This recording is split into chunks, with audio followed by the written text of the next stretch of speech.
This Ramadan, I'm on a mission. I want to empower 100 women, 100 widows, just like Sister Halimah. Last Ramadan, the Muslim Hands team went to visit her in her home.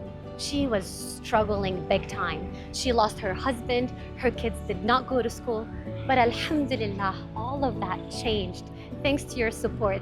Today, both of her children go to school. You can see her beautiful smile.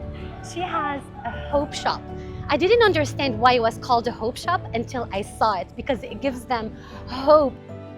Now she can go into her shop in the morning, sell with dignity, and provide for her family.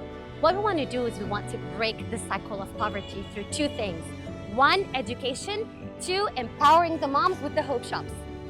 She is you. This Ramadan, carry her hope.